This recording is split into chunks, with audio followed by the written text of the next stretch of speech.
Okay, There we go. there we go, Vida. Okay, so today is December 8th, 2021, and we're here to do another MAAT session. And tonight we have Indigenous medium Shawn Leonard joining us. We're going to have a great conversation with Shawn and learn lots about Shawn and from Shawn. And I'm going to show a little bit about from our online auction that we currently have running on Facebook. I just want to show what's happening there. We've had lots of action so far and just want to get the word out as much as we can about that auction fundraiser that we're doing. And that will pretty much take up all our time. Yes. So I am Margaret Major, and I am a registered counseling therapist here at the After Trauma Empowerment Network in Shubenacadie, Nova Scotia. I am joined with Vida Woodworth, who is co-host and chairperson on our board of directors here at ATTEND. Kate Matthews is also here behind the scenes. She's actually not with us in the office in Shuby. She moved to Halifax recently, so we're missing Kate's presence here in person with us here in Shuby. Yes, we miss Kate a lot, but we're glad that she's able to join us. I was going to say electronically, but that wouldn't be proper. Kate would know the proper word. And Shawn Leonard is also here, and we'll probably start talking with Shawn in 10 minutes or so. And yes, very, very looking forward to our chat with Shawn. Okay, so first, our diversity welcome, as we do every week. And if I forget, Vida will remind me. And again, I did not write this diversity welcome. And if somebody knows the author of this brilliant piece of work, I would love for them to let me know so I can give them the credit they deserve. So first, I'd like to welcome all women, men, transgender, and other identified individuals here today. I welcome everyone here who is a mother, father, sister, brother, auntie, uncle, son, daughter, grandmother, or grandfather. Welcome. I welcome people of all races, tribes, and descents. I welcome your bodies, your spirit, and your energy. I welcome survivors and those who support them. I welcome all people single, married, partnered, dating, celibate, or involved in whatever sort of relationship is right for you. I welcome gay, lesbian, bisexual, heterosexual, two-spirited, asexual, and others for whom none of the current labels fit. I welcome all of your emotions, your joy, your bliss, sadness, frustration, contentment, anger, hurt, all of your emotions, welcome. I welcome everyone's special way of understanding and knowing the world. Everyone's wisdom, whether it is education that has been learned in schools, colleges, universities, and or the deep and profound school of life. I welcome those living with chronic medical conditions, visible and invisible. I welcome mystics, seekers, and believers of all kinds. I welcome people who identify as activists, community leaders, musicians, artists, group members, and those who don't. And finally, I'd like to welcome the ancestors who lived in this land where we are now. Welcome the spirits of Mi'kmaq, the natives who lived in this area before the Europeans came. I'd like to acknowledge them and invite their spirits to this space. Everyone, welcome and thank you. Thank you for being here. Thank you for joining us. And that thanks and gratitude is also extended to the Mental Health Foundation of Nova Scotia for their financial support in this program, MAAT, that we do once a week. We received funding from the Mental Health Foundation, and we are always very, very grateful for them, for their support. Okay, Vida, here Hi. we are on the eve of a impending big snowstorm. Yes, Little snow fluffies out in the air so far. that's right. Yes, we shall see if it'll be a snow day tomorrow. I think lots of people, I had to stop at the store on the way home, and the chips, people buying chips. Lots of The storm chips, yes. Yeah. And my mother said, and she asked if I could see if the snow had started, and I said it had, but it was little tiny flakes. And she said the old saying, little snow, big snow. So Yeah. We'll see, I guess, tomorrow, when tomorrow is finished, what it was. So Yeah. Yeah. So how are you doing today? How's your past week or past few days been for you? yeah, good, busy. And I know Emmett is there, I think, joining us. So in Yes. case I don't have a chance, Emmett, this is for you. This came in by courier today to me, and I wanted to introduce you to my new friend, and perhaps you'll be hearing more from my friend later. But I just thought, in case we run out of time today, Emmett, this is for you. And I actually have a couple of friends that look very much like this friend that I'll probably be introducing over our upcoming shows. And there may be a little surprise coming to you in the next couple of weeks as well, Emmett. So keep your eye on the mail, and you'll hear more later. Little llama love. You gotta Yeah. love llama love. Yes. I know. So, oh, look, I see from things.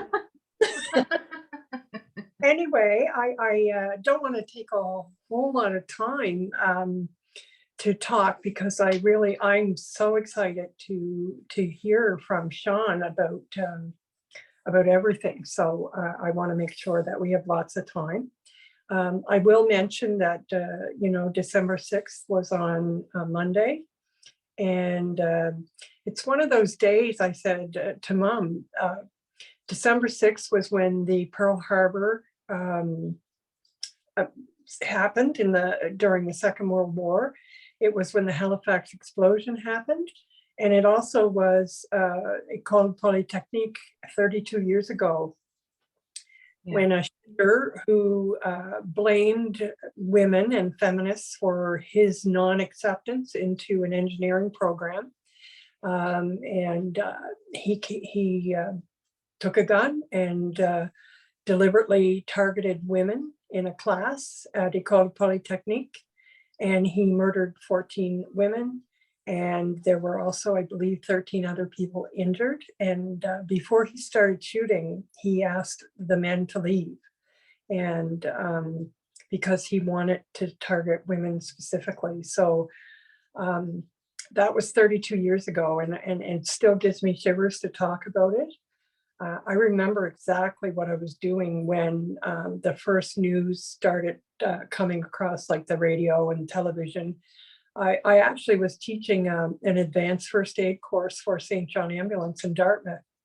And somebody came into the class and said, "Oh my heavens, you should hear what's happening." And we all stopped, and we only had the radio. We didn't have a television, and we listened to the coverage. And I remember thinking, as a young woman, I was around the same age as those women were. And, imagining how terrifying and it would have been to be there. And also, because of what we were learning about, advanced first aid was a course for people who would be doing more than just basic first aid. It may be, whether you were at sea, or it could have been something, where you were going to have to care for someone a little longer than normal. So, just thinking, what if we were the first responders who were coming to that scene, and imagining for them what it was like. And yeah, so it's one of those things in history that I don't think I will ever forget. And again, you know, as a young person and hoping that time would change things. And sadly, it hasn't. We hear about mass shootings pretty much every day all around the world, but in particular to our southern neighbors, it seems to be an everyday occurrence. But gender-based violence, again, and you know, women in particular, with the missing and murdered Indigenous women, and what happened at École Polytechnique, and some of the other things, the everyday, sadly, everyday occurrence of intimate partner violence, although men are also can be targets of this kind of violence. We still we know that primarily women are the victims. 32 years later, a whole lot hasn't changed. So I just wanted to mention, because it's not the only reason, but one of the reasons why I will probably keep doing this kind of work until I can't do it anymore, because it needs to stop, and we need to pay attention to these things. And yeah, so with that said, I think I'll stop because I want to give Shawn lots of time. Yes. Yeah. And I'm thinking that maybe we'll talk to Shawn first, and then if we have time left, we'll do the auction stuff. Oh, yes, that's Yeah. right. That's what we'll do. Okay. Yeah. All right. Okay, so let's bring Shawn on. There's Kate. There we go. There's Shawn Hello. Leonard. Hi, Shawn Leonard. Hi, how are you, Margaret? Hello. Good. Good. How are you doing today? And you're in Nova Scotia these days, aren't you? Yeah, I'm in Nova Scotia. Yeah, for now. I won't be out on the road again until March.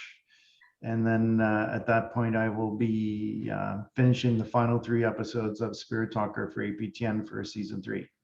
Yeah. Can you just kind of talk about that adventure a little bit? Like, that's been quite a journey. Yeah, it has been quite a journey. For the last 3 years, I've been filming a TV series, a 13-episode TV series. The first 2 seasons were in Atlantic Canada. The first season, because it was close to home, and the second season we couldn't go outside of Atlantic Canada because we were in a bubble. And now we can kind of venture out a little bit further, and we made our way to Ontario, and in the final 3 episodes, we're going to be going to Quebec. But in the series, it's pretty much in the first season, it was me doing live shows where they filmed me doing live shows where I would do sessions, group sessions of people where I would connect to people's loved ones in the spirit world, and then bring through messages that would help people move through grief or other issues that they're stuck in life or that they struggled with in life because of the loss of the person that they feel disconnected from, or they feel like there is some unresolved issue that I would help them work through in a live setting. And then I would do like one-on-one sessions as well, where I would meet these people after the live show, as the producers would go, through the 13 or so readings I would do live and go, okay, we really like these top 3. We're gonna bring these people back, and we're gonna do one-on-one sessions, and then we'll, hopefully we'll get 2 out of there that we really like, that we'd like to highlight on the show. Season 2, a little bit different because there's no more live shows due to COVID. So everything changed, obviously, for everybody, even for the TV world, in a sense, for the TV show filming. So there's no live show. So what we do is we would travel to different communities. Each community, everybody in the community that would like to be part of the show could put their name in a draw to have a session with me. So what would happen was the producers would set it up so that everybody could enter their name, and the producers would draw from a hat, literally, a name. And so keep it completely random. I would not know who these people are until I actually sat down in front of them and met them, and started my session. And as I started my session, I would then tune into or open myself up to the ability to hear, see, feel, and connect to the spirit world. As an Indigenous person, a Mi'kmaq person, being very spiritual, growing up in my own ways, but having grown in my spirit through the years, I've learned and grown to know how by which that spirit can come through to people like myself and communicate messages that can help people through life. And so when I would go to each community, we would do 4 sessions. 2 of those 4 sessions would be highlighted on the TV show because they'd like to get the best 2, I guess. I think they all could be on there, but it's a half-hour show. Yeah.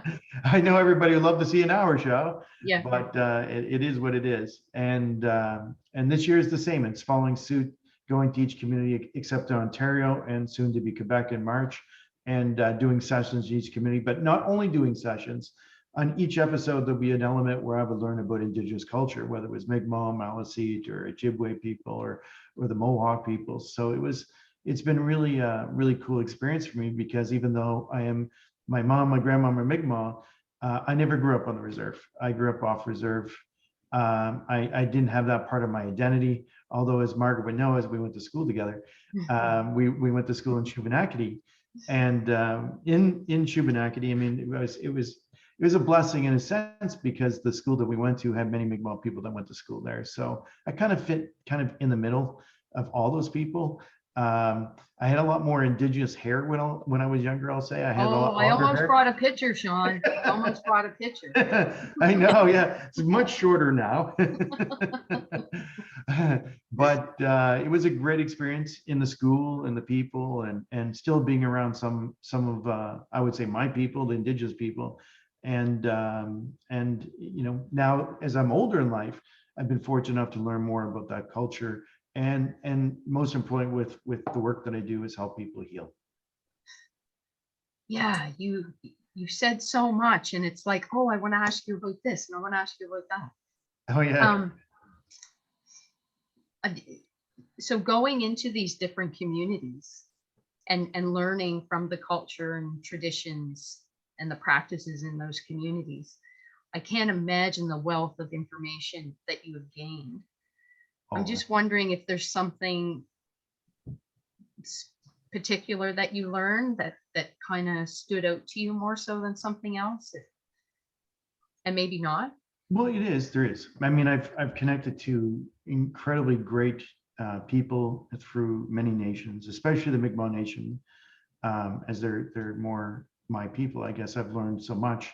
But what I have learned from all Indigenous people is, even though unfortunately that we've been through, not me personally, but the Indigenous people have been through traumas of the past through residential school system, and that where it's generational trauma, that the Great Spirit, or our ancestors that still guide us, have and are continuing to help us remember our ceremonies, to remember who we are as spiritual people, minus pre-contact of, through our ceremonies, whether it was a sweat or a pipe ceremony or whatever it may be. And then our connection to spirit, and how inclusive it is in all things that we do, whether it is like hunting, fishing, or creating a drum, or being part of a drumming circle. That spirit is involved in every aspect of everything that we do. And I feel that's the biggest thing that I took away from all this. Is I was a very spiritual person before starting any of this series, and I did meet elders before, but through the series, meeting different elders and different teachings and different aspects of our culture, I realized how super enriched our culture is with spirit itself. Yeah, that's a great answer, because it would be unending. Yeah. I mean, it doesn't end. We're still learning. That's why I said our ancestors, because a lot of our practices, our ceremonies and things that we don't remember. And even we borrowed from other cultures, some ceremonies that we have today, even some sweats that I know with Mi'kmaq people have been taught by, different Indigenous people from different places. And it's because we didn't know our traditional way to do a sweat. But this is what I see happening is spirit finds a way to communicate to each of us to remember who we are and who we were. Mhm. And so what I would see one elder approach it a little bit differently as to opposed to what he was taught by someone else. And he would be inspired to kind of perform the ceremony in that way. Mhm. And I see that as the elders infusing wisdom in his mind to allow him to maybe do it more closer to the way it was meant to be done for us. And even our words, our prayers, our communications that we have with our ancestors and the Great Spirit and the Creator, even how we pray itself, I feel is we're being guided. So unconsciously sometimes, I mean, and I think everybody could probably see this in their own lifetimes, that we're all being guided in one way or another. And sometimes we need to pray for guidance because we feel lost. But when you feel lost, is to know that you're not alone. It's not, you're not alone. Spiritually. I think if people knew, what is possible around us all in connection to spirit, that you would have a lot more conversations. Yeah.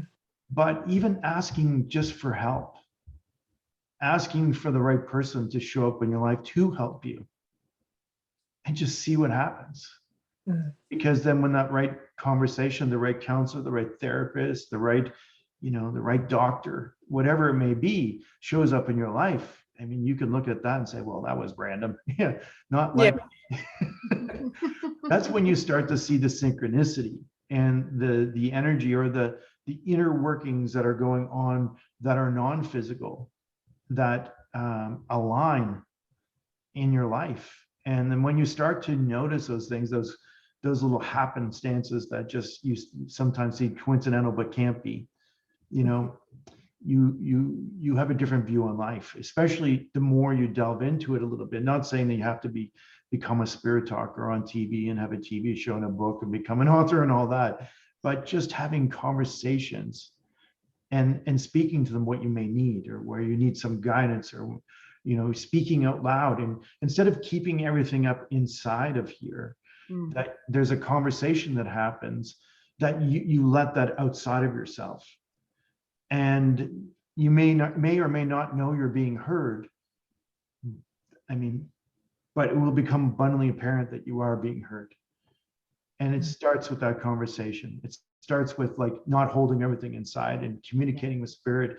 And and it doesn't have to be to a particular God or creator or anything like that. Just even if you just said, creator, great spirit, whatever it may be, spirit people, if you're here and you can hear, I know you're here, you can hear me, I need some help, maybe you could send me this person, or send me this person that can help. And you'll be surprised, everything just aligns all of a sudden. And you talk to the right person that says, gives you this name, and then you run into someone else, and next thing you know, they're telling you to go to that person too. And it's like being repeated to you. You're like, it's so strange, so and so just told me about this, and so and so told me about that. But that's when you become aware, hey, how is this happening? What, I mean, what's the odds of this really happening? It is happening, but it's not random. It's magical in a way. It is magical, absolutely is magical. And it's something that transcends all culture. Mm-hmm. It transcends all religion. It transcends all belief systems. It transcends all skin color or whatever it may be. It transcends everything. And it's a universal thing that is available to us all. It's not an elitist group that you have to, genuflect in a certain way and say this prayer this way. It's just really just speaking from your heart about what you need and asking for help, and then putting it out there and being available for those possibilities.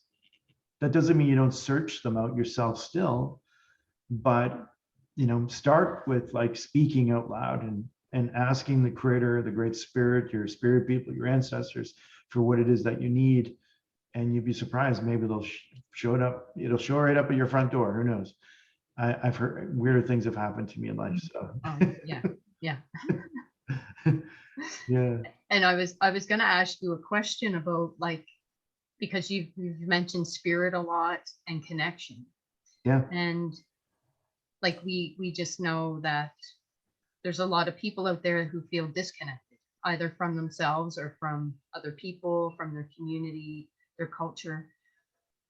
And you kind of spoke to how to start that process of connecting with spirit is just, put it out there.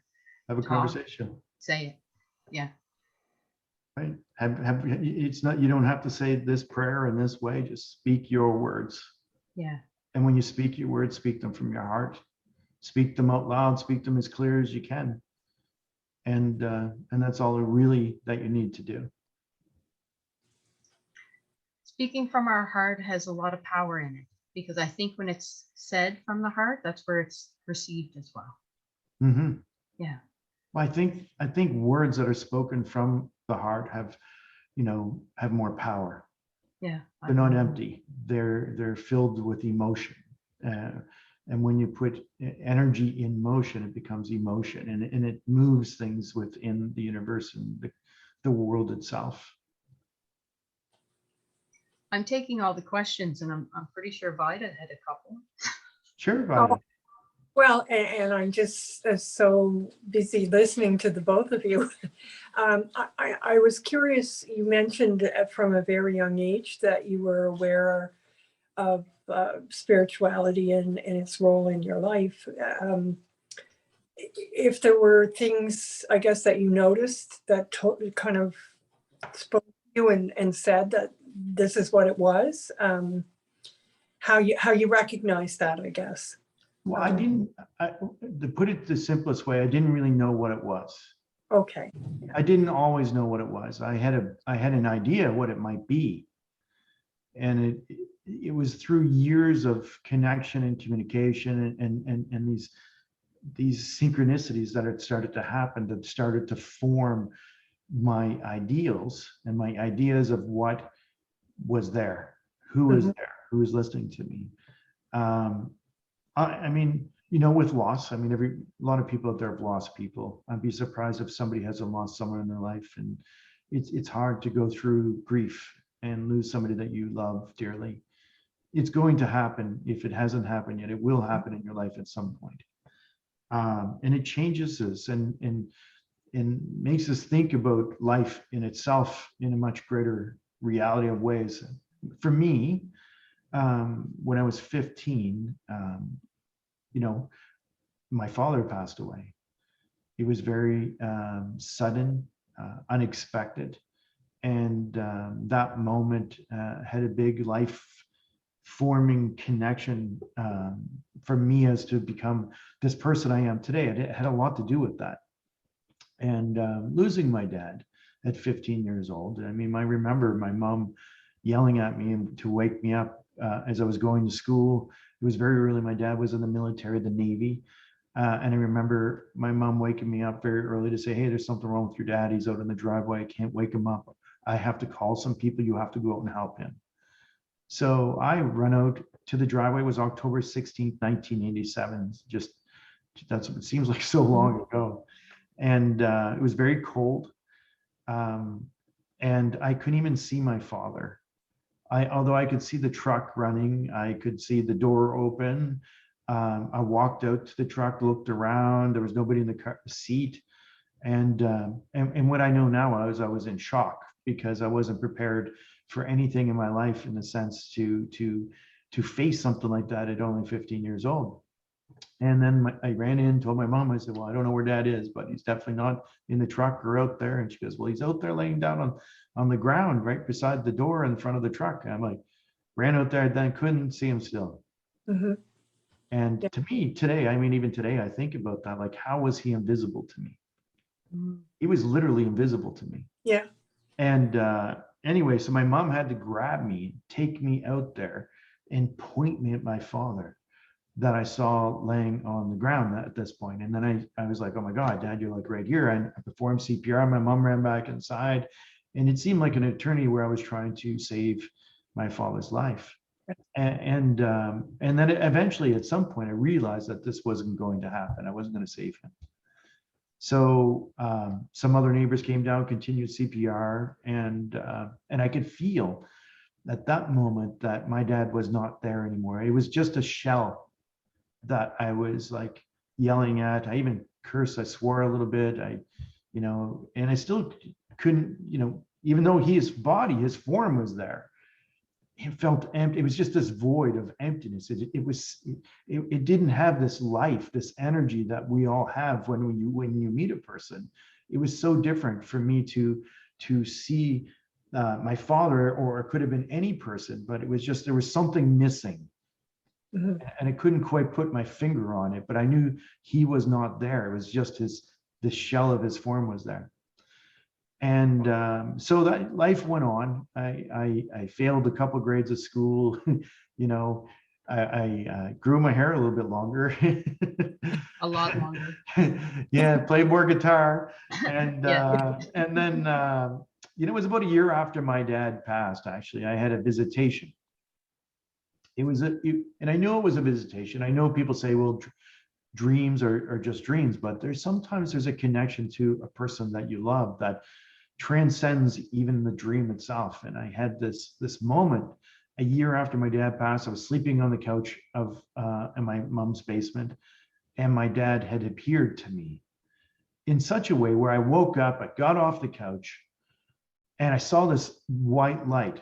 I saw the brightest, whitest light I've ever seen in my life. It was so bright, you would think you'd have to squint your eyes to look into it, but I didn't have to look, blink my eyes or nothing. It was just hugely, just enormously bright. And I could see myself sleeping on the couch, which was even odder because I'm standing here, but my body was still laying on the couch. I thought, okay, well, my first thought was, oh my God, I'm dying.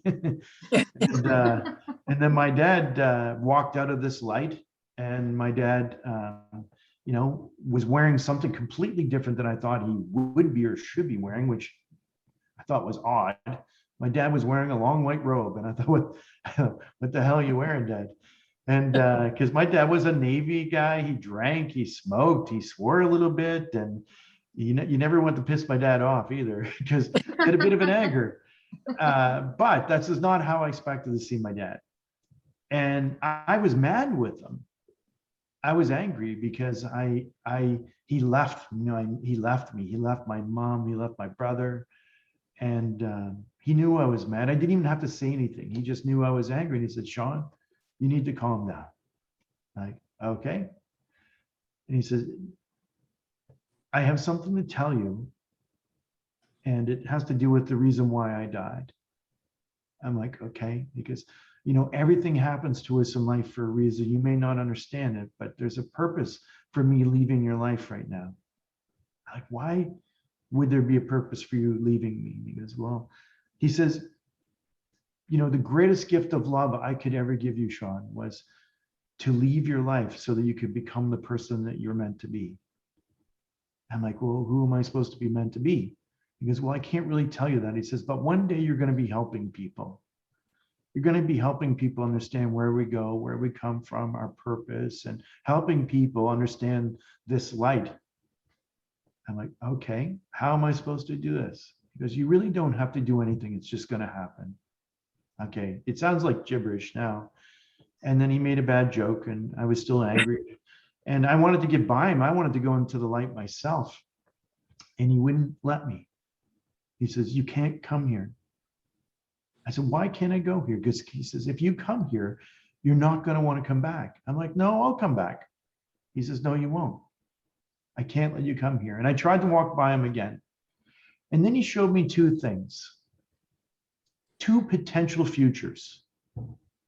One of them was where I did leave, and what it would look like for my mom if I chose to go to the light and stay there. And I saw the pain that my mom was already going through because of the loss of my father. But I saw the pain that she would go through after losing me as well. And my mom would grieve for another 7 years after I left. And she would never really be the same again. And then he showed me what it would look like for my brother if I left. And I felt his pain, which was very short. That's probably because I tortured the bejeebus out of him, though. But my mom, I still would have left. If he would have let me, I still would have left. And I understand that, you know, we come from light, but we're going to return to light. That's our source. We're going to return to our source one day. We weren't always here in this physical form, and we won't always be here in this physical form. I can't describe every aspect of what I think is over there, but I have an idea of certain things. And I know we're all going to return to it. And it doesn't matter. It's independent of anybody's faith, religion, culture, or whatever it may be. We're all going to the same place, no matter what we've done too. Yeah. There's no bad place waiting for us. It's only unconditional love. And that's what I felt in that light. And because I felt that so strongly, even though I knew my mom was going to struggle and suffer for 7 years more, I still would have gone. Because all I could think about was the peace that I felt of me being there. And I knew no matter what, that life was transient and that one day she would be home with us. And no matter how much suffering she would go through, that one day when she came here with us, that she would be in a good place again. And my dad wouldn't let me go, like I said. But I could see the potential future of what could happen if I did go. And he touched me on my forehead, and I woke up on the couch. And I was really, you know, he also asked me to tell my mom that I saw him and he came to visit me. Mm-hmm. So I woke up the next morning thinking, really happy that I saw my dad.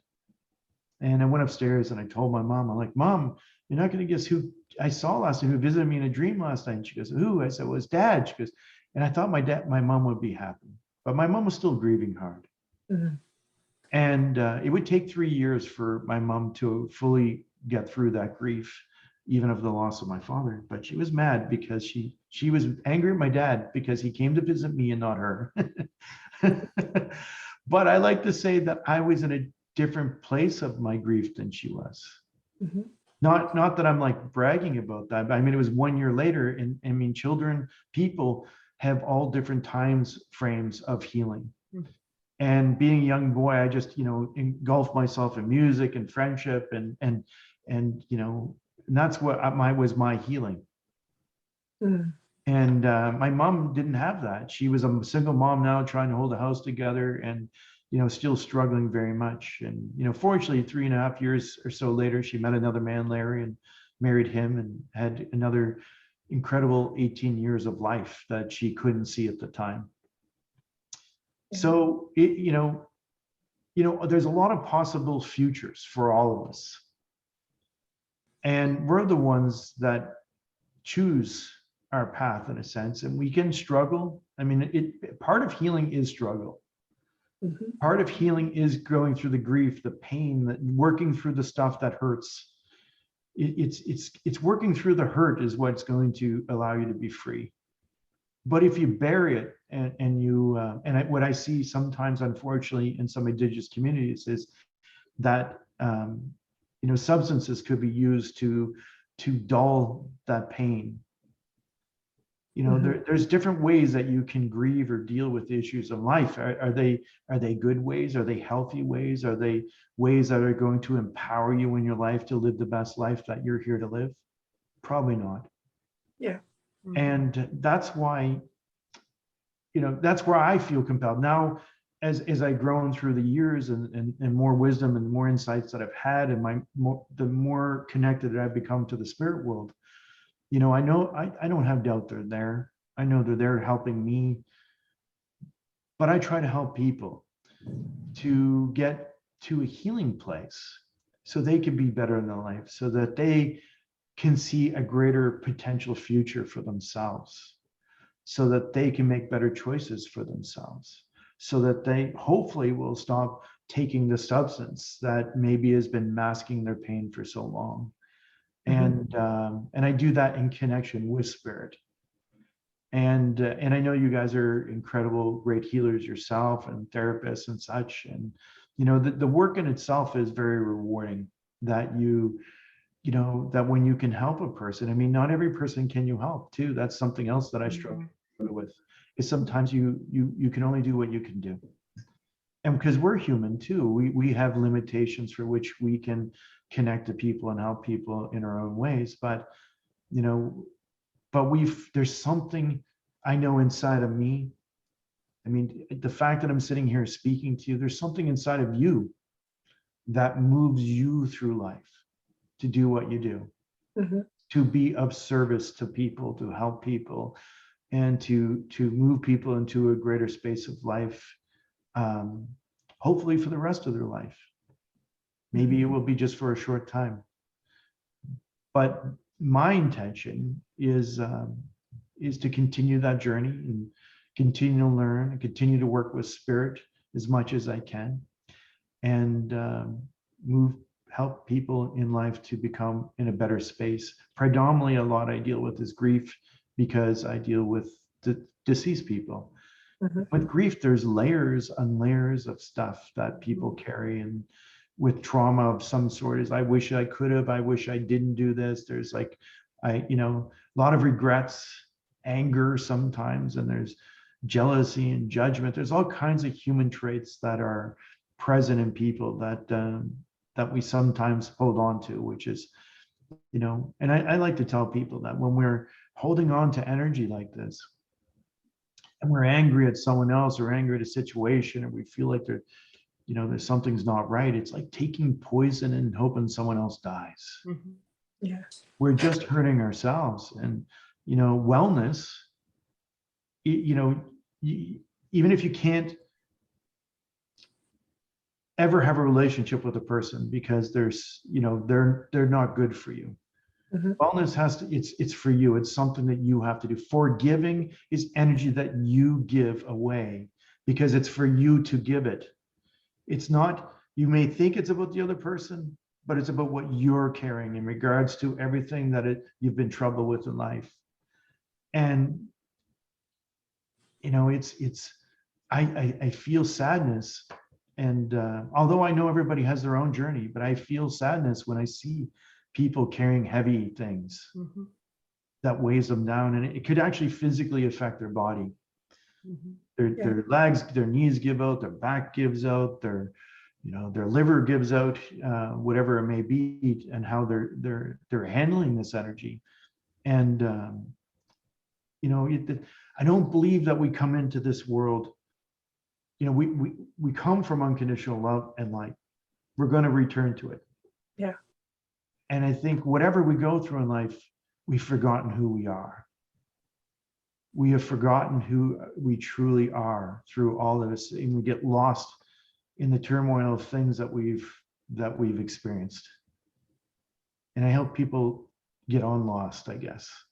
Yeah. To find their way, because I can't live their lives for them. Nobody can. You can't live their lives for them. Nobody can live their lives for them. They still have to live their life, but they have to have a better roadmap. They have to know where did they get off the wrong road here? Like they're in Saskatchewan trying to find the main road again, and it's pretty flat. And they're like, where the hell am I? Yeah. Yeah. It's like that in life. You could be like spinning around in circles for years and years and years, and go, oh my God, like I'm in this like vicious cycle of like, and I can't believe I'm still here, but I'm here. But I help people try to find their way back. Whether they get back off track, that's up to them. But at least guide them to a space and place that I feel will help them. And if I can't help them, because I can't help everyone, you know, I do what I can and what I can do, and I know what I can and can't do. But I also will often guide people to other therapists or counselors, or psychologists or psychiatrists, because, you know, the creator, you know, didn't just create me, he created all kinds of great people out there that can serve, doctors and everybody. And, you know, I do what I can. And then when I realize I can't, what the magic or the energy that I give can't move them to that wellness space, then maybe someone else can. And even just guiding them to the right person may be the answer to their prayer that they've been requesting for help for. And you know, but I know Spirit's always listening. And I think that's, if everybody can remember that. And then when, the creator or spirit or your ancestors or, your loved ones in the spirit world send you a person, activate on it, take action, move, try.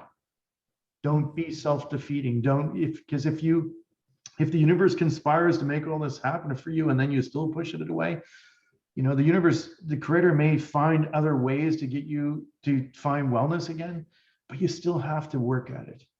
Mhm. You have to want to be well.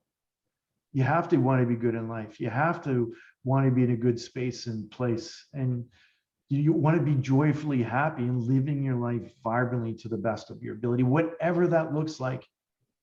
And there's no like perfect life. There's no ideal life. The ideal life that you have is the one that is good for you. The one where you're presently living your life as joyfully as you can until the day you go home. Mhm. And that's a real gift. The real gift is being engaged in life. And I like the late great Wayne Dyer. I don't know if many people know him. Great mentor of mine from the past. Not personally, but just from his writings and stuff that I read. But he says you can't steer the boat of life staring back at the wake. Mhm. You might have to park that boat for a little while and look back and see it and deal with it. Maybe have some engine troubles, but once you get going, you gotta keep pointing the boat forward of the direction you're going, and not you can't steer your life looking back all the time, going, it's just not a good place to be. The past is the past. It's more important where you are right now, the present. Absolutely. And where you go from that present, and the present creates the future. And it's where you are right now that matters.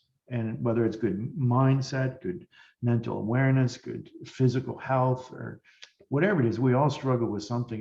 Nobody's, I'm sure there's even therapists and counselors and psychics, we still have our own crap too. So Oh, yeah. nobody's got the ideal life, no matter how it looks. Yeah. We all got stuff to work on, and it's important that we work on it, and keep, Yeah. like I said, steering that boat of life in the right direction. Yeah.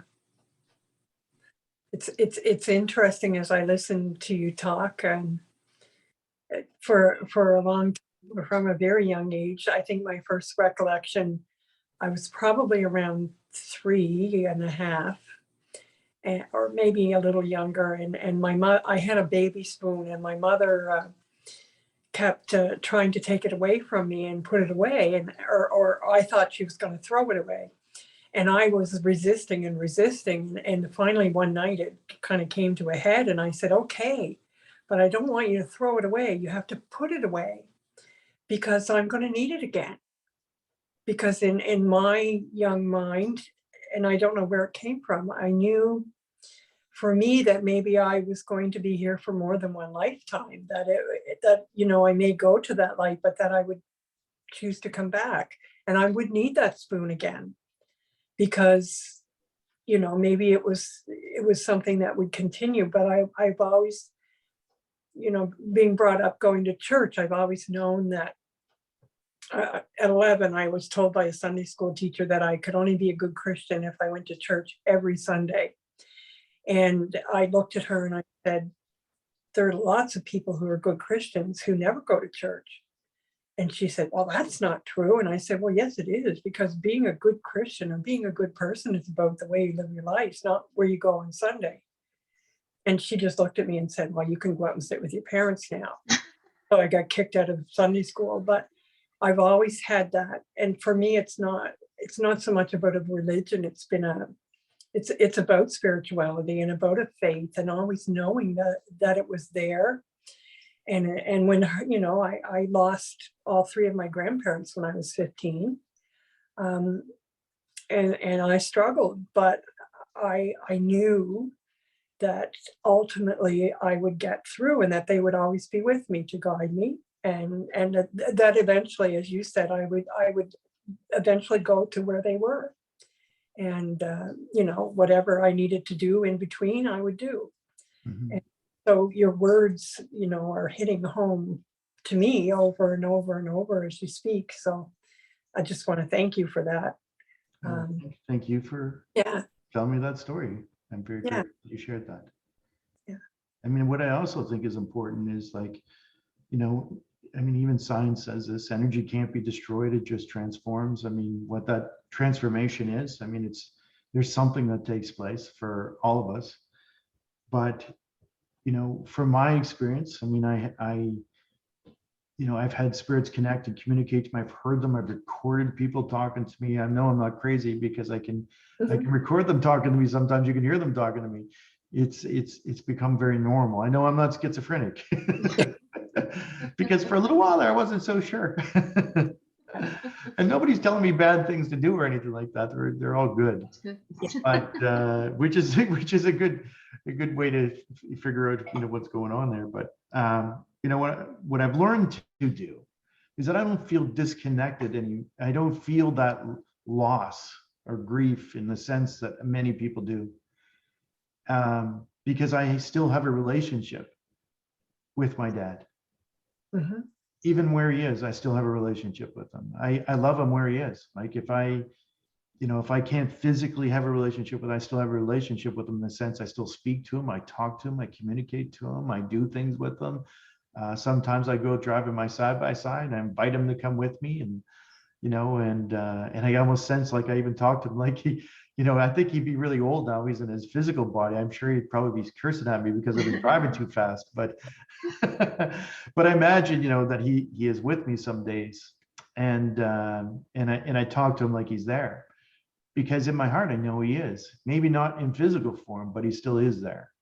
Mhm. And there we all have an opportunity to continue that relationship process in a healthy way, not in an unhealthy way. And I don't mean that in a sense, like I don't include my dad every single day, but on special times. And I actually have a story. It's a pretty cool story.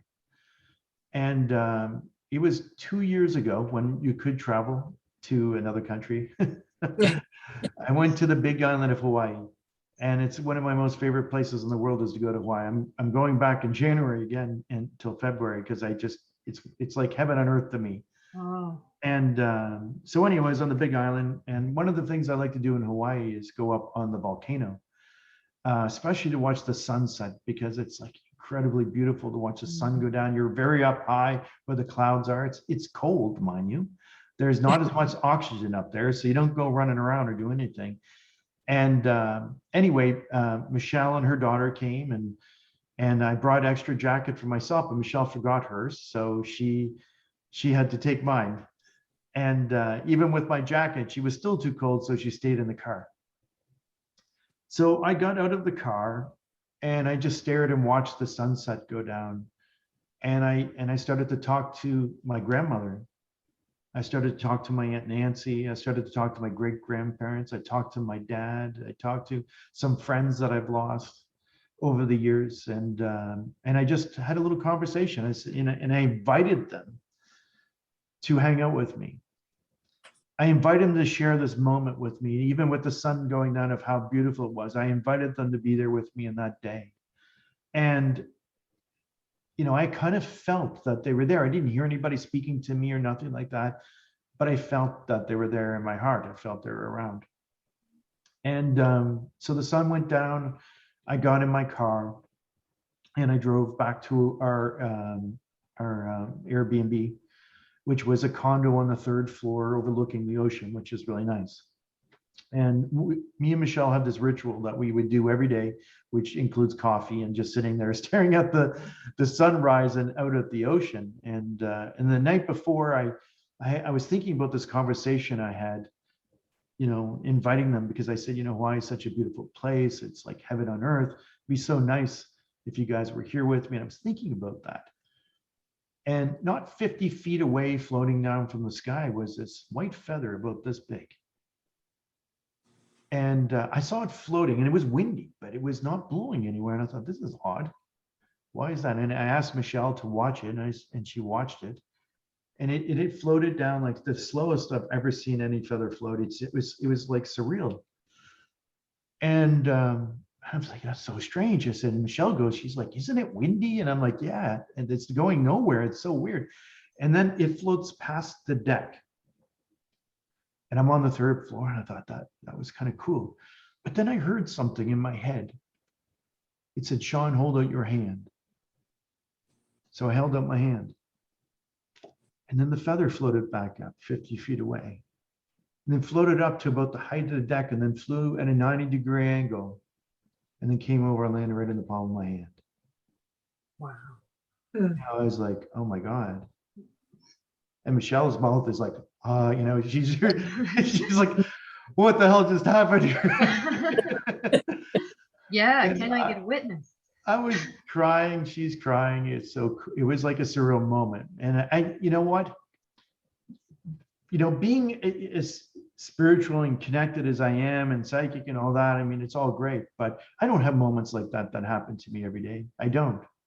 I wish I did. It would probably get old if it did, actually. Mhm. But it was really like one of those moments. And I was thinking about all the people I was speaking to the night before. I was, the people that I was asking them to be with me and spend some time with me.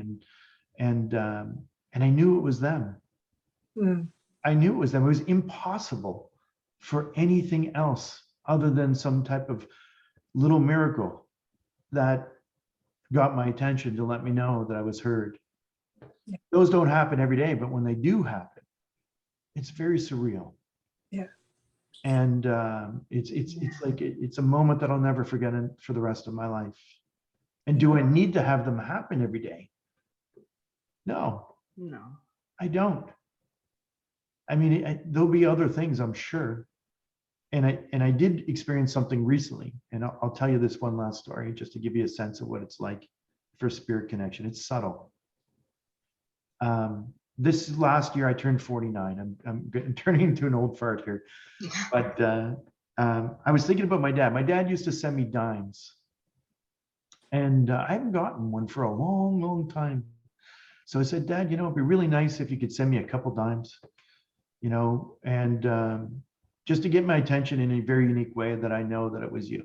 And that was it. I let it go. I talked him out loud, told him, and months had gone by, and I'd forgotten that I'd even asked him for the dimes.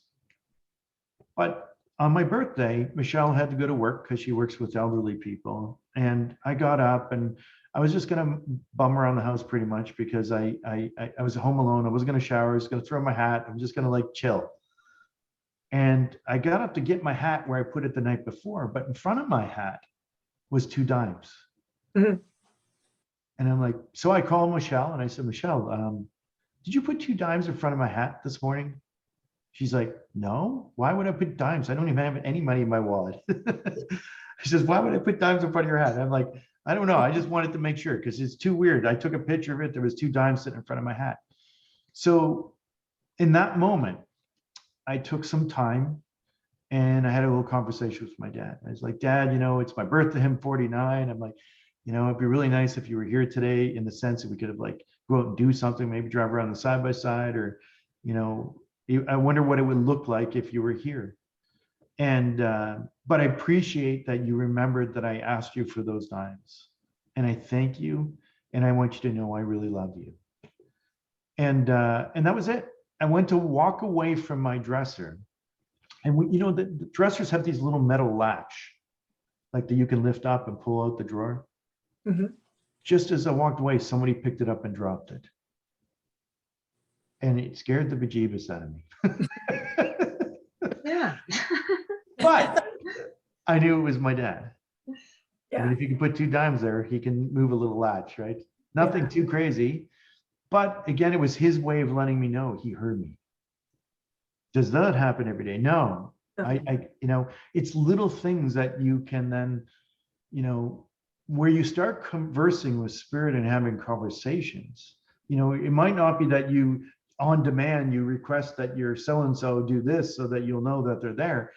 Just talk from your heart, talk out loud and just see what happens, but give them that divine time to see how they're going to show that up in your life or how they're going to bring this to you. So, and then, it helps you realize that your people haven't left you, and that it'll help you realize that you can still have conversations with them. You can still have a relationship with them. It might not be the relationship you think, where you need to have them for turkey dinner at Thanksgiving over where that empty space where they once were. But you could still set a place for them, make a food. In our culture, in Indigenous culture, we make a food offering and put out a food plate and, offer it to them in spirit as like, I'm sure the crows eat it, but still it's like the intention. It's the intention that we put into it. It's honoring them by including them. Yeah. And, but in a good way, right? It's about being good in life and being connected and not feeling disconnected and knowing that they're still there. And in my line of work, that's where I help people kind of see sometimes. And often what they do tell me is about things that nobody would know about, what's going on in your life with this or that, or the thing that you just did at home, or the conversation you just had, because how could I know it unless somebody was telling it to me? So that's where spirit will use, those connections to kind of prove or let you know that they're still with you and around you. So I'm part of that process. But often, like I said before, when you get into that process, you find out there's some anger, there's some resentment, there's some fear of death. There's there's layers of other stuff people are carrying. Yeah. And, you just try to help people work through those layers of stuff. Yeah. Yeah. I never heard of finding dimes until my dad passed away, and I kept finding dimes after he passed away, like right away. And I mean, lots of them. Some days I'd find 2 or 3. And then finally I said to my mother, I don't know what's going on. I keep finding all these dimes. And it used to be pennies, and I know we don't have pennies anymore, so I can kind of understand that. And then she said, well, don't you know that when you find a dime, it's a message sometimes from someone? And I was like, it is. And then that's when I realized. And then it was kind of, once I realized what it meant, they kind of slowed down, but every now and again, I will find a dime. And it's interesting how it's often at a time, maybe when I've been talking to him, or I 3 years ago lost my partner of 30 years, and maybe I've been talking to her and asking them, just kind of let me know, am I doing the right thing? And it may not come right away, but there'll be, and it isn't always a dime. There's many things that I kind of know now that are their ways of letting me know that, I believe they're always with me, but sometimes they're a little closer. And those are the times when I find those things. And it's, it's interesting. When you look for it, sometimes it isn't there, but when you kind of let it go, that's when you really, or at least for me, when I really kind of needed it, it'll come. Yeah. I think that's a lot. I mean, life, it's a parody for life in a way. I think when we try so hard that we kind of push things away, but when we just go with the flow, sometimes it just unfolds the way it's meant to anyway. Yeah. And that's when you become aware of that happening in life for many different things, that it's you don't cling to ideas as much, or the way you think things should work out, or the way this or that should be. It's you don't have those expectations as much anymore, which is a gift as well, which comes with wisdom and experience and time and growing. And sometimes we're stubborn sometimes, and it takes sometimes to learn. Yeah. To observe, right? But yeah, I'm glad that you notice those things too.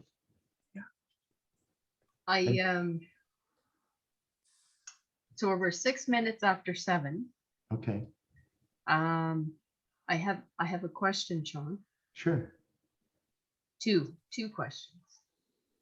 Actually, I have probably 3 or 10, but we'll just You're go going to with narrow 2. it down. So I'm just curious if you could share something that you do for fun. What do I do Just to for be fun? silly and laugh and just, Oh, you know, well, once a week. I mean, it does involve my intuition, mind you, but I get together with some guys and I play poker. poker. Okay. I'm pretty good poker player, Ah. and I do enjoy a good game of poker with the guys, just sitting around, and I come up with a couple bad dad jokes, and it's just fun. Good. You're Good. present. I mean, you have to be present playing You poker. have to with poker. Otherwise, somebody's going to be taking all your money. Well, yeah, I don't gamble very much, but it's like we might buy all in for $50 or something, and then that's pretty much it. But it's fun and entertaining, and the camaraderie of the guys. And there's one lady that plays with us too, and she's really a really great player too. So you just never know what's going to happen, and you have to be present. Okay, so the other question, and we usually ask this of guests, is do you prefer pizza or pasta? Pizza. Right on. yeah. Yeah. I had pasta last night though. I don't mind either, but I Yeah. would prefer pizza over pasta. That's an odd question though. It is. Yeah. Usually we Yeah. ask about not hot dogs, hockey games. Hockey. Who your favorite hockey team is? Well, I have several hockey teams that I like. Well, Okay. I used to live in Calgary, so I would say the Flames is probably one of my favorite teams. Okay. And I like Pittsburgh Penguins because Sidney Crosby plays for them. Yeah. And even Boston a little bit because Brad Marchand plays there. He's a Nova Scotia guy too. Yeah. And I think Nathan McKinnon, I don't know if he still plays for them, but it used to be Colorado Avalanche. But Yeah. that's only because they're from Nova Scotia. That's the only Yes. reason. Yes. Yes. But I'm not a huge hockey fan, but No. if I was to sit down with some guys, I'd probably sit down and watch a Flames or Calgary or Pittsburgh or Boston or something like that. Okay. And maybe we can have you back sometime if we I would love catch to you come back. in a non-busy time, because I know your schedule is jam-packed. I mean, you're traveling the world, you're doing an educational course online too, you're facilitating that. Yeah, a And Spirit then Talker you've got your Tribe. show, like you're a busy person. Working on another second book, working on an Oracle card deck. Wow. Wow. Good for you, Shawn. Working all kinds of stuff. Yeah. You're a great inspiration. Even Yeah. maybe even And thank you so much for taking time today to come on. And thank you for sharing what you did with us. I know that people who watch this are going to find a lot of value and meaning in your words of wisdom.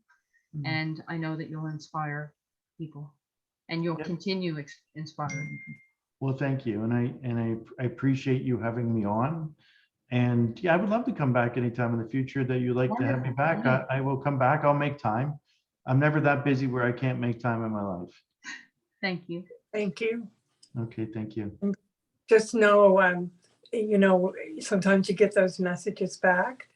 I've been looking for a message or a confirmation of what I decided to do with the last few years of my life and the direction I'm taking, and you've confirmed it or given me the message and confirmed it for me.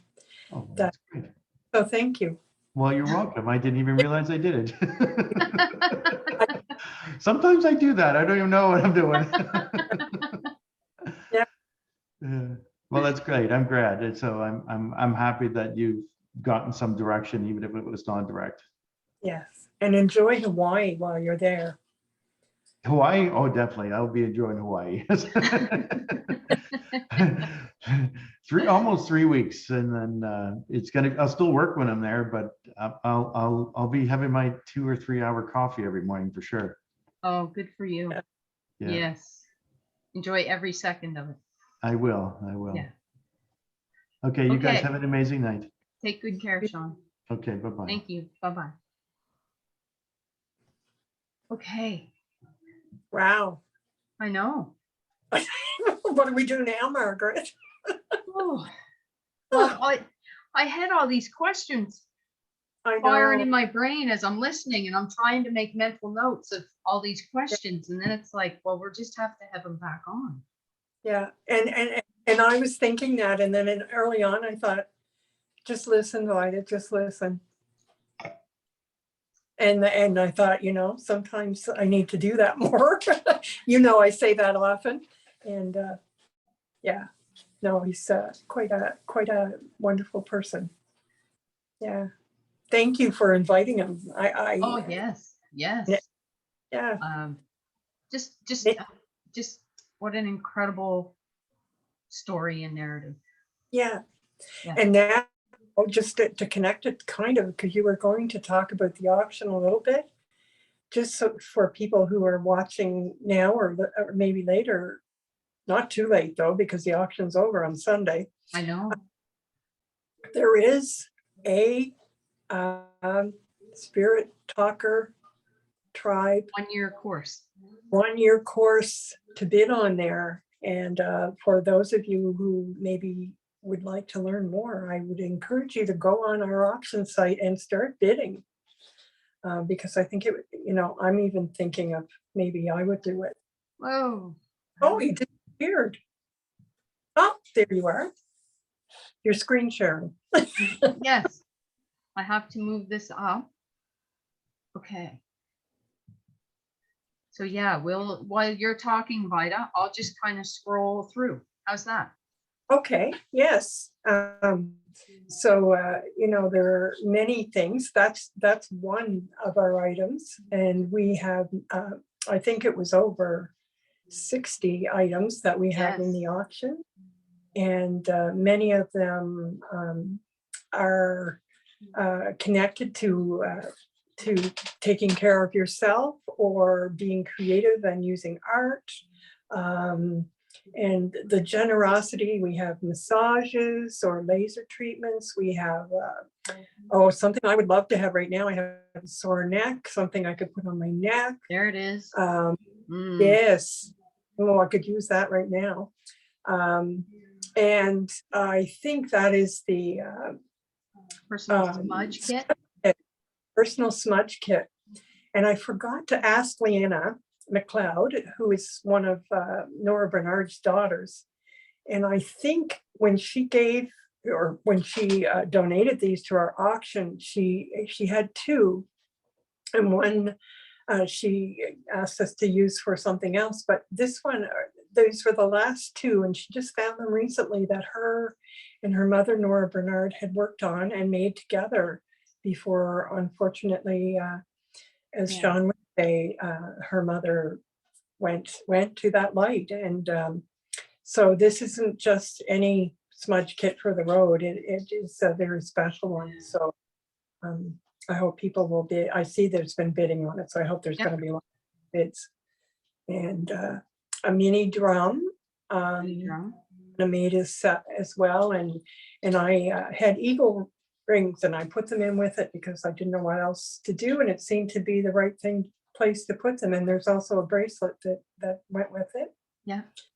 And these are beautiful, handmade. They are very. I love them. I know. I still might bid on those ones. Oh. And there's the fireworks. And so anybody wanting to celebrate, especially New Year's Eve, maybe, or, I think this will be more than enough to celebrate. I just noticed I'd made a typo, Vida. I have to go in and fix that. See how I have fireworks 50? Oh, no, I didn't see that. It's actually fireworks 100. It says 100 shots. Ooh.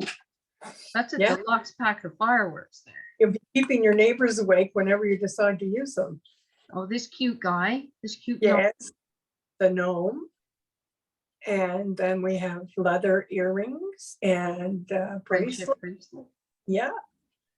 And yes, it's a mineral paints and brushes, and these are beautiful. These stunning earrings.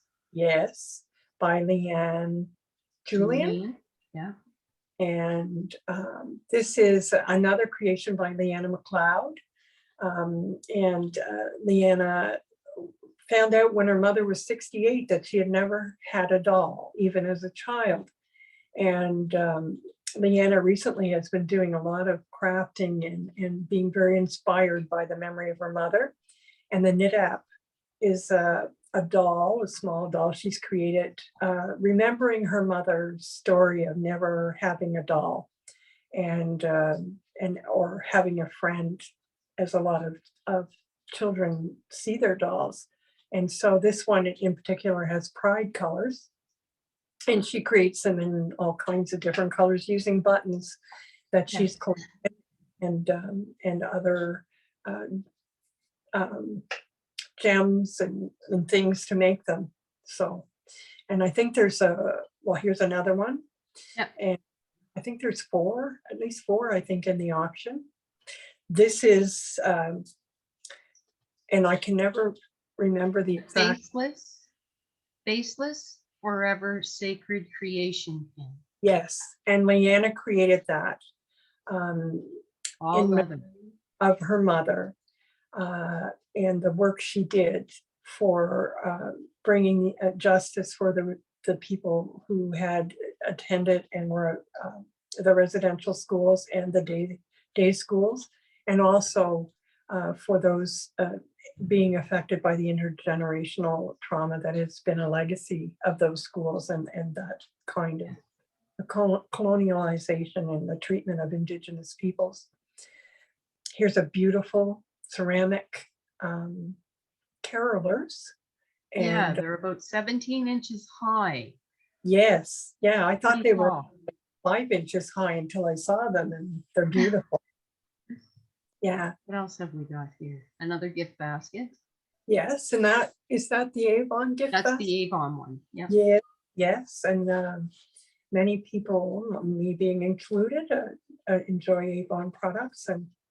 And another creation, it's a vase of flowers made of buttons. Leanne and her mother used to collect buttons and use them to craft, or if needed, to repair a shirt or a sweater that needed a button. But she has come up and she told me that she gets the little vase that they come in are actually salt and pepper shakers that I think you can get at one of the grocery stores.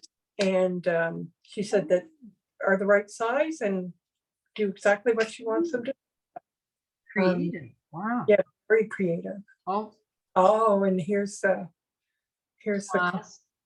classifieds book and his autograph. And you grew up with him as well, Margaret. Yeah. Well, You know- more so my brother did. I'm Oh. a couple of years older than Luke. Oh, okay. I wasn't So, so Oh, this so this is a poem that I wrote years ago, like way back in 2003 or 04. And somebody said you should throw this in a frame and put some tartan in there. So I printed it on parchment and put some Nova Scotia tartan in with it, and found one recently. And I thought, well, I'm going to put that in the auction. yes, yeah. And I see it's been getting some action on the bidding too, Margaret. So, Yeah, it's got a bid on there. yes, and this is in Nicola. Is it McLean? McLean. Yes, and a beautiful bracelet, and I can't read the description from here because I'm Oh, it's ocean Not- jasper. Ocean jasper. yes. Another beautiful wreath, and it has lights that go on and Oh, off, it just dances. on or come on every now and again, and Yeah. beautiful. And a Nova Scotia tartan Christmas ball, and That one's getting a lot of action. yeah, I think as Nova Scotian Earth, we've always been proud of being from Nova Scotia, but I think in the last couple of years,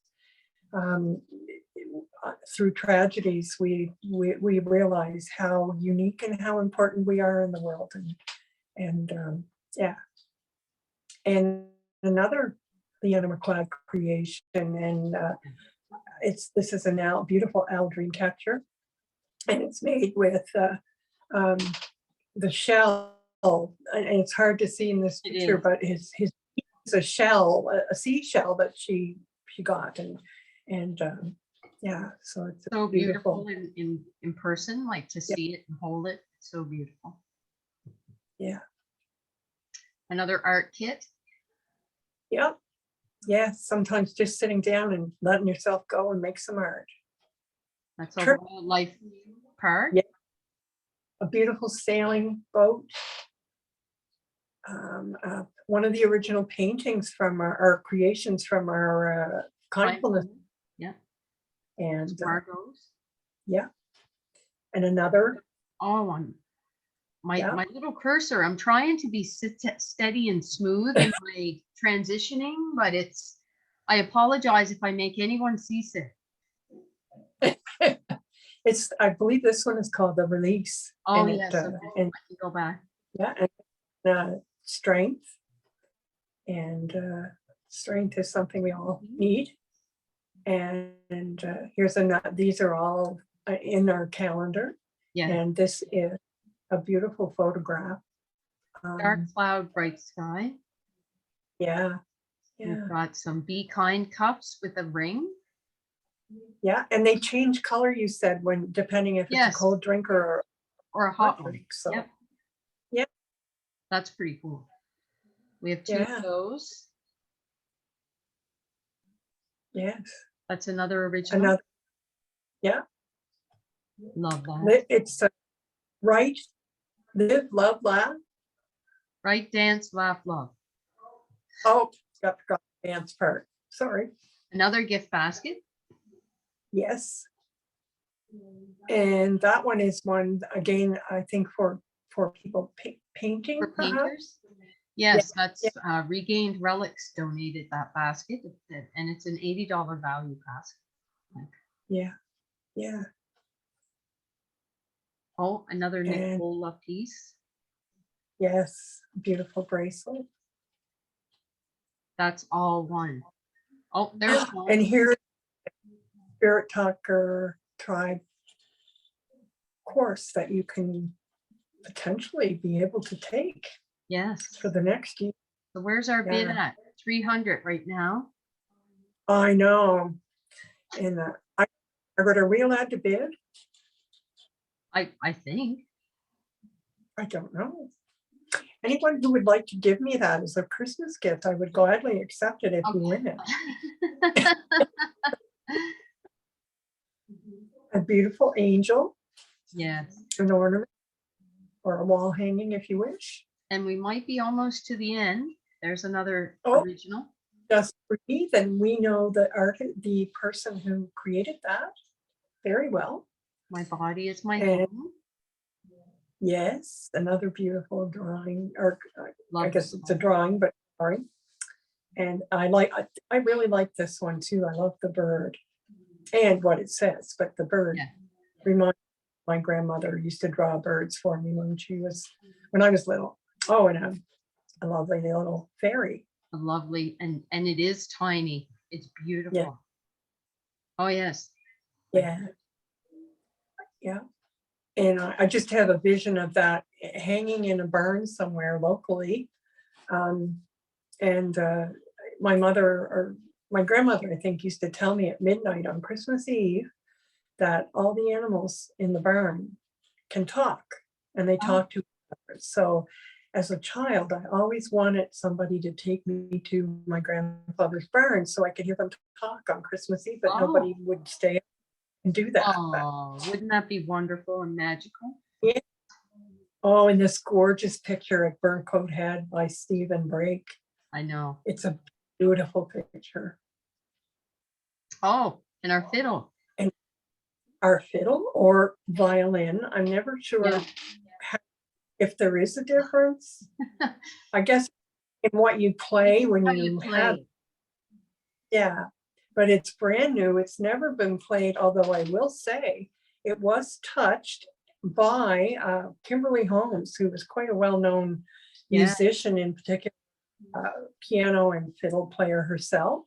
And she has touched it. So, and I think she did draw the bow across the strings a few times. So, and here's a gift certificate for some oil, which I think at this time of year we would all love to have if we have oil for us.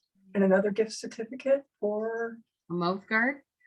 yes, for those sports people who need mouth guards. Mhm. Oh, a beautiful ornament, again, a birch bark ornament by Leanne and Macleod. Yes. Um, So yeah, beautiful. Leanna sat at her mother's knee and learned to craft from a very, very young age. A beautiful leather wallet. It's I don't think Handmade. it's hand sewn, but it's handmade by Stacy Vino Locks. Yes, Oh, yeah. Yes. And it smells like it has such a great smell to it. yeah. And there's our collection of all the donations. And we have to say how incredibly, tremendously overwhelmed we were and are with the support that we have been shown by the community, by individuals, by businesses, organizations, people donating, contacting us, asking what they can do to help. And it's just overwhelming in a positive way, not in a negative. Yeah. Yes. Wow. I know. We're our Woo. longest show ever, Margaret. I know. Where are we at? 7:28. I better I don't know. Should I still do the loving kindness meditation? I think we will, because I think I know I've heard from some people that they look forward to the end Oh, of the, okay. so We'll go with that and then we'll call it a day. I think that would be, We'll go have some supper. yeah. No Leafs game tonight, though. I gotta wait till tomorrow night for some Leafs. Oh, okay, well, That's okay. I'll still find a game. yeah. Okay, so let's just gear down a notch. So if you're comfortable doing so, please close your eyes. Slowly, just let your eyes close.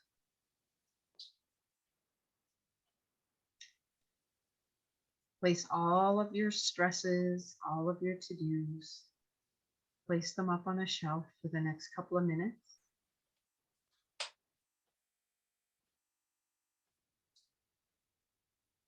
Hear the sounds in the room around you, just being present in this moment.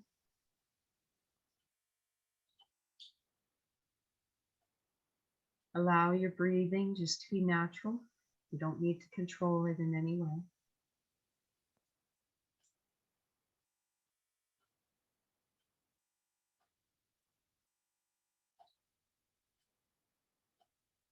You may begin to feel any tension you might be holding in your body.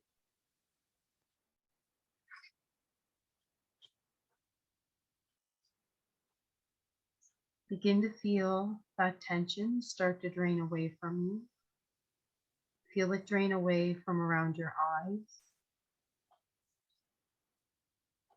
your face, through your neck, your shoulders, and down your arms. Feel any tension drain like a liquid down through your body and out through your toes.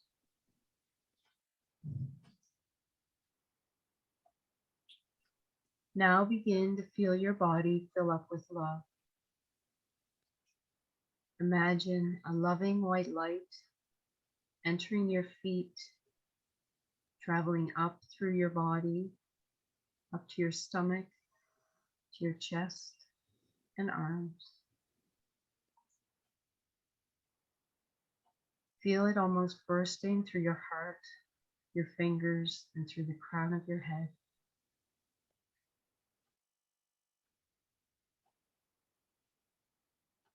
And when you feel embraced in that love, silently repeat the following words to yourself. May I be free from all harm.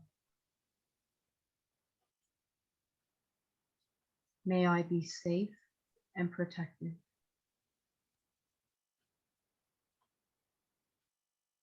May I be free from all suffering. May I be happy. May I be free from all disease and physical pain. May I be healthy and strong. And may I be able to live in this world peacefully, joyfully, happily, and with ease.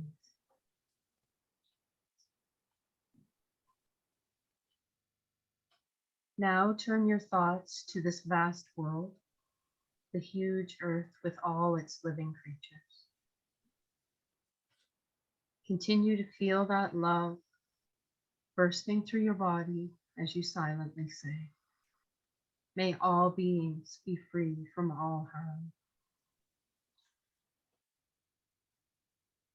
May they be safe and protected. May all beings be free from all suffering. May they be happy. May all beings be free from all disease and physical pain. May they be healthy and strong. And may all beings be able to live in this world happily, peacefully, joyfully, and with ease.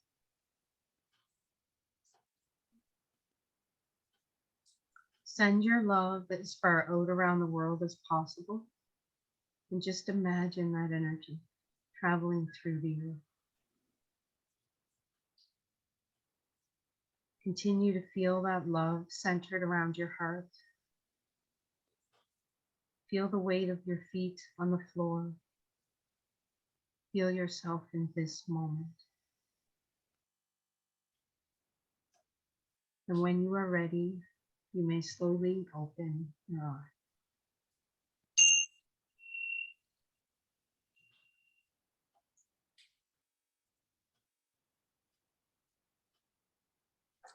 There. Okay. Margaret, Yeah. a new thing, I think.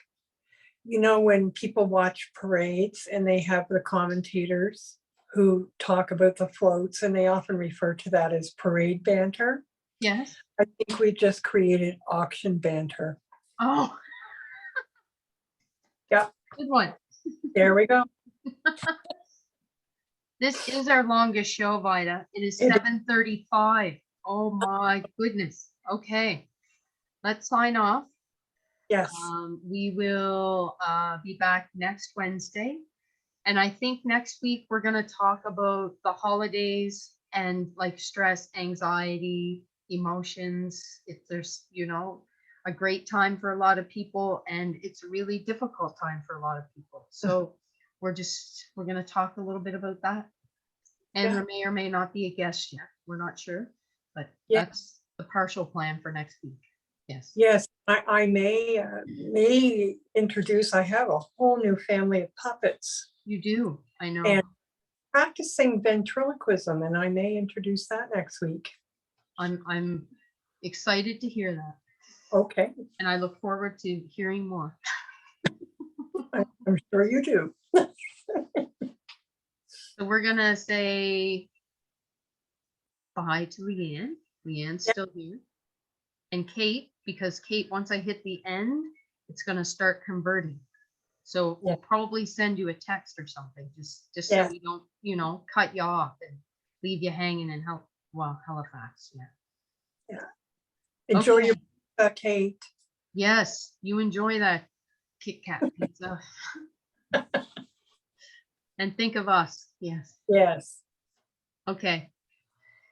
Take care of yourself and take care of those around you. Take care of everyone. Be well, and we'll see you next week. Bye-bye. Bye.